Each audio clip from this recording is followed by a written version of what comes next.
আপনার এটা নিয়ে খেলতে আমার ভীষণ ভালো লাগে। আমার সবসময় আপনার এটা নিয়ে খেলতে দিবেন? আমার এটা তো শুধুমাত্র আমার না, এটাতে তো তোমার অধিকার আছে। তুমি ইচ্ছে মতো খেলো এটা নিয়ে। খেলতে তো চাই, তবে আপনি তো গতকাল এটা ধরেছি বলে বকেছেন আমায়। তো বকবো না কেন বলো?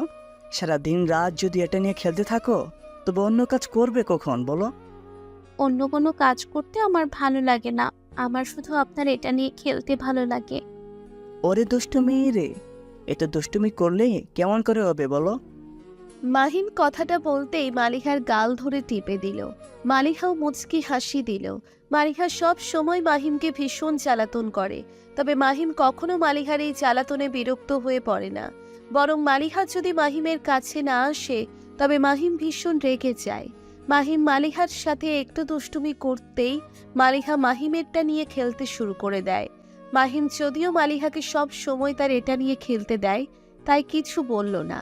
মালিহা আর মাহিমের মাঝে যদিও কোনো বিশেষ সম্পর্ক নেই, তবে একটা সম্পর্ক আছে। মালিহা হলো মাহিমের বন্ধুর ছোট বোন। মালিহার সাথে সব সময় হাসি ঠাট্টা করেই মাহিমের দিন কাটে।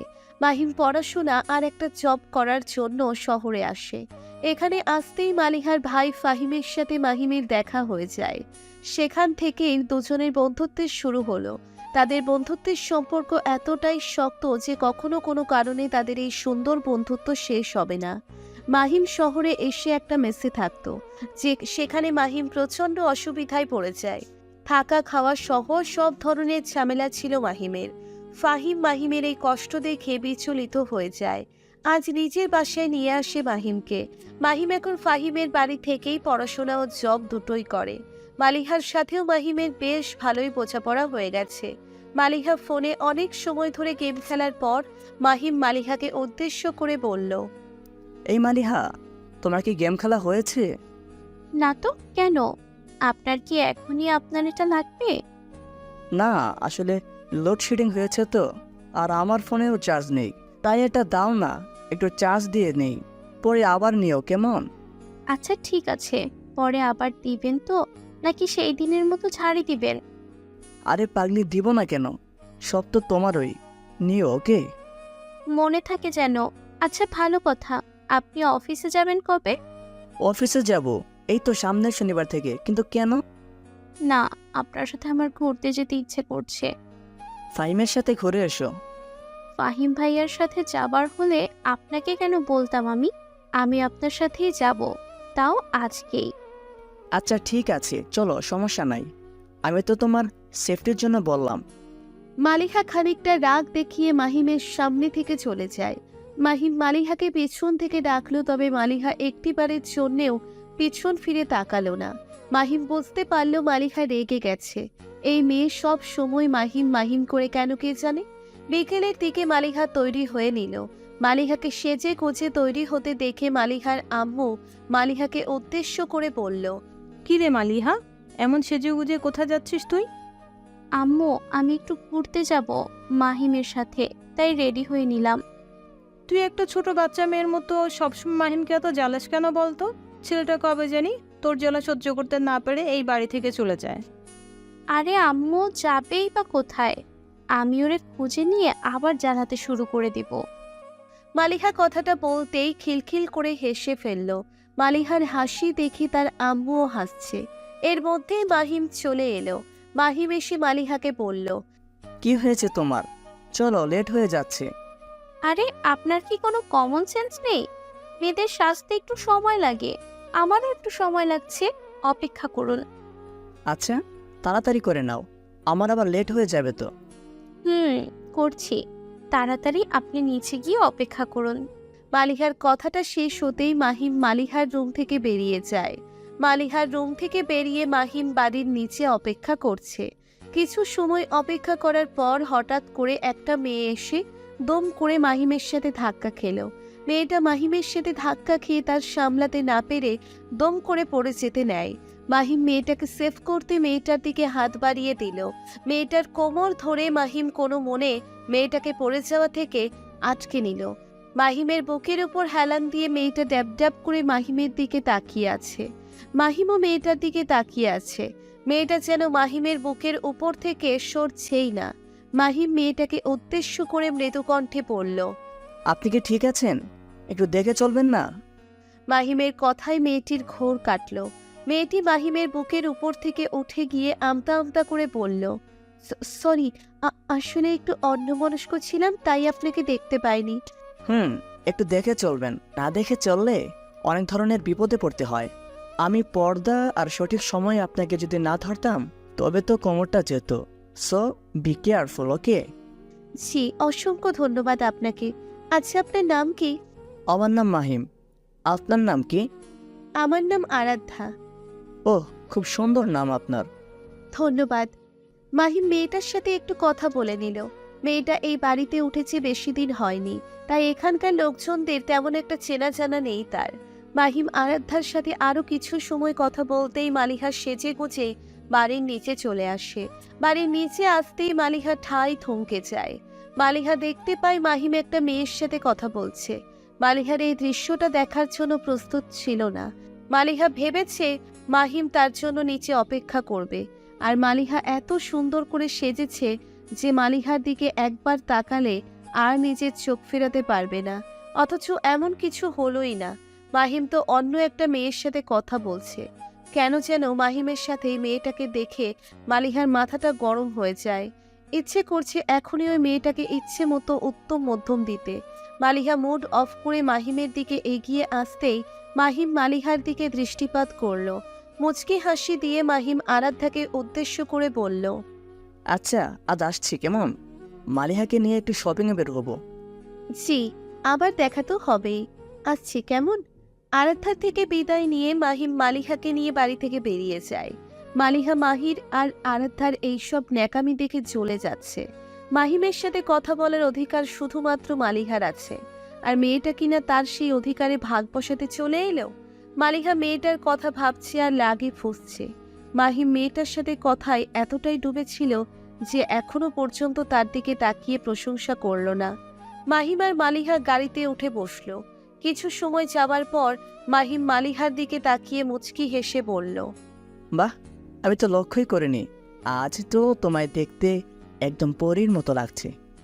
দেখবেন কি করে, যখন চোখের সামনে অন্য সব নারী থাকবে তখন তো আর আমার দিকে দৃষ্টিপাত করার কথা থাকে না। মালিহার অভিমানী কণ্ঠস্বরটা শুনে মাহিম বেশ বুঝতে পারছে যে সে রেগে আছে আর বেশ অভিমান করে আছে। মাহিম মালিহার অভিমান ভাঙাতে বলল, আরে মালিহা, তুমি এখনো সেই কথাটা মনে ধরে রেখেছ? আসলে ওই মেয়েটা আমার সাথে ধাক্কা লেগে যায়, আমি ওকে সেভ করি। নতুন এখানে এসেছি তাই একটু কথা বলেছে। ওহ আচ্ছা, এখন থেকে আবার সমাজসেবাও শুরু করেছেন? সব মেয়েরা আপনার কাছে আসবে আর ধাক্কা খাবে, আপনি তাদের সেভ করুন আর গল্প করুন, আমি আসছি। আরে ওই মালিহা, আচ্ছা সরি, আর কখনো কারোর সাথে কথা বলবো না, ঠিক আছে? না, কেন কথা বলবেন না?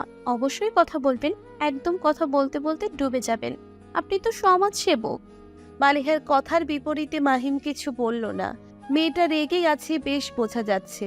এখন যদি ওকে আরো কিছু বলা হয় তবে সেটা কোনোভাবেই শান্তির দিকে যাবে না। মাহিম চুপ করে বসে থাকলো। পার্কে আসতেই গাড়িটা থেমে যায়। মাহিম মালিহাকে নিয়ে পার্কে নেমে পড়ল। মালিহা আশেপাশের সকলের দিকে তাকিয়ে দেখতে পেল সবাই একে অন্যের হাত ধরে হাঁটছে। কতটা সুন্দর লাগছে এই দেখতে। মালিহা নিচের আশেপাশে তাকিয়ে মাহিমের দিকে তাকালো। মালিহারও ইচ্ছে করছে মাহিমের হাত এইভাবে ধরে একসাথে পথ চলতে। মালিহা মাহিমের দিকে তাকিয়ে আছে হাস্য উজ্জ্বল মুখ নিয়ে। মাহিমের কোনো পরিবর্তন নেই। মালিহা আলতো করে মাহিমের হাত ধরে নিল। মালিহা মাহিমের হাত ধরতে মাহিম চমকে যায়। মাহিম কৌতূহলীপূর্ণ দৃষ্টি মালিহার দিকে নিক্ষেপ করতেই মালিহা বলতে লাগলো, দেখছেন আশেপাশে সবাই একে অন্যের হাত ধরে হাঁটছে আর গল্প করছে। দেখেছি, আর তার কারণও জানি। ওরা কেউ কেউ স্বামী স্ত্রী আর কেউ কেউ প্রেমিক প্রেমিকা। তবে তুমি আমার হাত ধরলে কেন সেটা আমি বুঝতে পারছি না। কেন, আপনার হাত কি ধরা যাবে না? আমি আপনার হাত ধরলে কি এমন পাপ হবে বলুন আমায়। আরে ধুর পাগলি, সব কথাই আমার রেগে যাও কেন? আমি কি ওভাবে কিছু বলেছি নাকি? আমি বললাম এইভাবে হাত ধরে হাঁটলে মানুষ আমাদের নিয়ে অন্য কিছু মনে করবে, সেটা কি উচিত বলো? উচিত, কারণ আমি মানুষের ভাবনাগুলো সত্যি করতে চাইছি। আমি আপনাকে ভালোবাসি, আর কি করে বোঝাবো বলুন? মালিহার কথাটা শুনতেই মাহিমের পায়ের নিচ থেকে হয়তো মাটি সরে গিয়েছে। মাহিম যেন নিজের কানকেও বিশ্বাস করতে পারছে না আজ। মালিহা মাহিমকে ভালোবাসে, এই কথাটা ফাহিম বা মালিহার আম্মু যদি ভুল করেও জানতে পারে, তবে তারা ভীষণ কষ্ট পাবে। আর মাহিম তাদের বিশ্বাসের অমর্যাদা কখনো করতে পারবে না। মাহিম নিশ্চুপ হয়ে একদৃষ্টিতে তাকিয়ে থাকে মালিহার দিকে। মালিহা বুঝতে পারছে না মাহিম নিশ্চুপ হয়ে আছে কেন। মালিহা আবারও মাহিমকে উদ্দেশ্য করে বলল, কি হলো, আপনি নিশ্চুপ হয়ে আছেন যে? কোনো কথা বলছেন না কেন? কি বলবো সেটাই ভাবছি। আচ্ছা চলো, বাড়ি ফিরতে হবে এখনই। আপনি আমার কথার জবাব দেননি, আর এখনই বাড়ি যাব কেন? কি হয়েছে? একটা কথা বলছি মালিহা, তোমার মাথায় যা কিছু চলছে তা একদমই ঠিক না। ফাহিম বা আন্টি যদি আমাদের এই সব কথা জানতে পারে, তবে প্রচণ্ড কষ্ট পাবে তারা। আমি তো একটিবারের জন্যেও তাদের কথা জিজ্ঞেস করিনি। আমি শুধুমাত্র আপনার কথাটা শুনতে চেয়েছি। আপনি আমায় ভালোবাসেন কি বাসেন না, সেটা বলুন আমায়। দেখেছো মালিহা, আমি তোমায় ভালোবাসি বা নাই ভালোবাসি তাতে কিছু আসে যাবে না। তোমার ভালোবাসার থেকে অনেক বেশি গুরুত্বপূর্ণ আমার কাছে ফাহিমের বন্ধুত্ব আর বিশ্বাস, যেটা আমি কখনোই ভাঙতে পারবো না। ও, তার মানে এটাই আপনার শেষ কথা? মালিহা, একটু বোঝার চেষ্টা করো। তুমি যদি অবুঝের মতো। চুপ করুন, বাড়ি যাব আমি। মালিহা মাহিমকে থামিয়ে দিয়ে কথাটা বলতেই হন হন করে হাঁটতে লাগলো। মালিহার চোখ থেকে টপ টপ করে নোনা জল গড়িয়ে পড়ছে। মাহিম কোনোভাবেই মালিহাকে বোঝাতে পারছে না। মালিহা তার নিজের কথায় অটল আছে। মাহিম মালিহাকে নিয়ে গাড়ি করে বাড়ি ফিরে এলো। বাড়ি আসতেই মালিহা নিজের রুমে হন হন করে চলে যায়। প্রতিমধ্যেই অনেক কান্না করছে মালিহা। মালিহাকে শান্ত করার চেষ্টা করছে মাহিম, তবে তাতে খুব একটা লাভ হয়নি। মাহিম নিজের রুমে এসে ভীষণ চিন্তায় পড়ে যায়। মালিহা যদি এমনভাবেই পাগলামি করে, তবে বাড়ির সবাই এই বিষয়টা জানতে পেরে যাবে। অতঃপর মাহিমকে ভুল বুঝে এই বাড়ি থেকে তাড়িয়ে দিবে। তার থেকে ভালো একটাতেই হবে যে মাহিম নিজেই এই বাড়ি থেকে চলে যাবে। মাহিম আপন মনে অনেক কিছু ভেবেচিন্তে সিদ্ধান্ত নিয়ে ফেলল। মালিহাকে হয়তো মনে মনে মাহিম পছন্দ করে ঠিক, তবে এই সম্পর্ক শুধুমাত্র দূর থেকেই যথেষ্ট। কাছাকাছি বা পূর্ণতা পাওয়া এই সম্পর্কের ভবিষ্যৎ নয়। মাহিম অনেকটা সময় নিচের রুমে বসে থাকার পর হঠাৎ করে বাহির থেকে ফাহিম ও ফাহিমের আম্মু মাহিমকে ডাকতে লাগলো। মাহিম খানিকটা ভীত হয়ে রুমের বাইরে এলো। রুমের বাইরে আসতেই মাহিম চমকে যায়। মাহিম দেখতে পায় মালিহাও বসে আছে সোফায়। সে কান্না করে চলেছে। মাহিম মালিহাকে কান্না করতে দেখে ভয় পেয়ে যায়। তার মানে কি মালিহা সবাইকে সব বলে দিয়েছে? মাহিম কৌতূহলী পূর্ণ দৃষ্টি নিয়ে ফাহিমের দিকে তাকাতেই ফাহিম মালিহাকে ভীষণ অবাক করে দিল। ফাহিম মাহিমের দিকে এগিয়ে এসে মাহিমের গালে সজোরে একটা থাপ্পড় বসিয়ে দিল।